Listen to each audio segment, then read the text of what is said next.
Hi there, let's use this question right here to address the problem that a lot of users of the English language, particularly students, usually face when they have to respond to question tags or tag questions.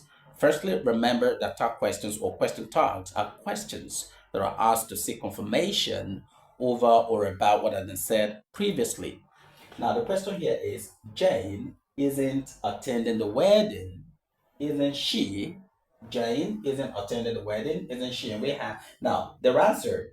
The basic question is, does she isn't?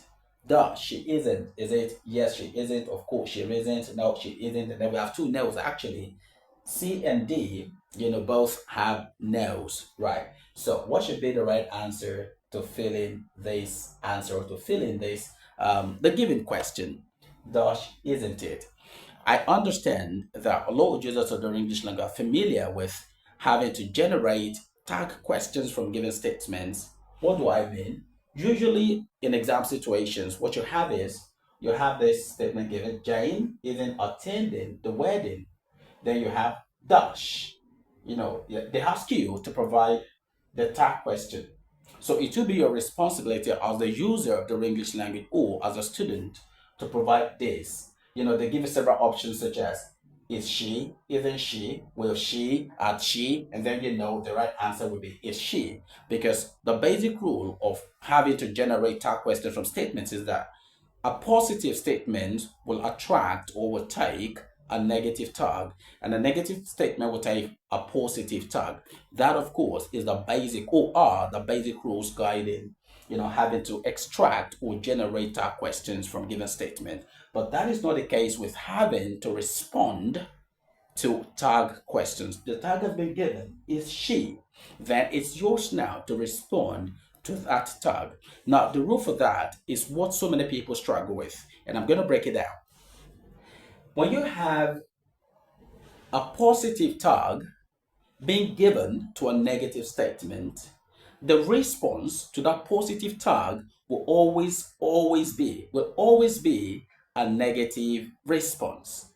And this is actually basically for exam situations, not in real life scenarios. What I'm trying to say, in other words, is the rule that guides having to respond to that question is that revolves around reversal of opposite.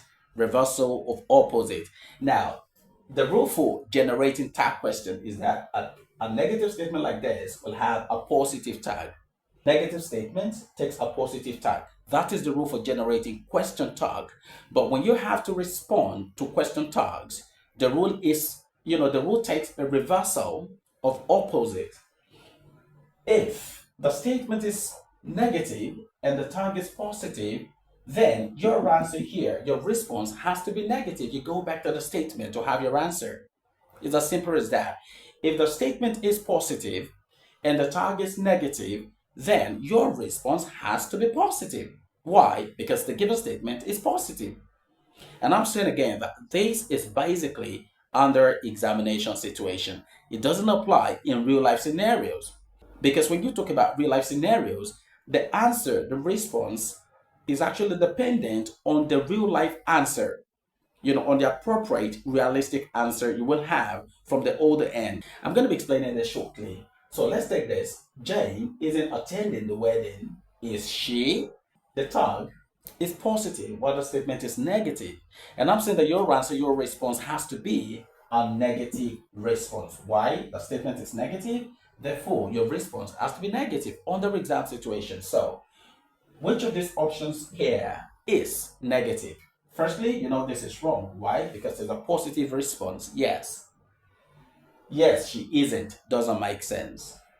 Of course, she isn't. Of course simply means yes. When you say of course, you're saying yes. So this is also positive. So we have between C and D. No, no. Actually, no is the right answer. No, she isn't. No, she isn't. But which of these is more appropriate? Is it the first option or the last option here? Okay, if you go for C, yeah, going for C makes you wrong. C is wrong. Why? Because this no is in the lowercase. Lowercase.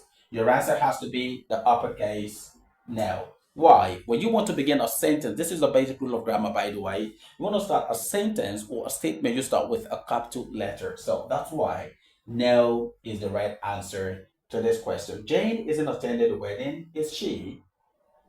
Dash, she isn't. No, she isn't. No, she isn't. That is the answer. So I mentioned earlier that when you have a real life situation, the answer, your response is dependent on the reality of the situation you have at hand. For example, if I say Jane isn't attending the wedding, is she? I'm asking. I'm seeking confirmation as to whether or not Jane will be attending the wedding or if she won't be attending the wedding. So I'm asking, is she? Is she really going to be attending the wedding? Now, if Jane really will not attend the wedding, if she really won't attend the wedding, your response should be no. No, she isn't. Now, if she is going to be attending the wedding, your response has to be a positive answer. So, yes, she is. Jane isn't attending the wedding. Is she? Yes, she is. No, she isn't. For real life situation, the response is dependent on whether or not, is dependent on the reality of the situation at hand. Do you understand? But when it comes to exam situation, the rules are rigid. Grammatically, the rules are rigid.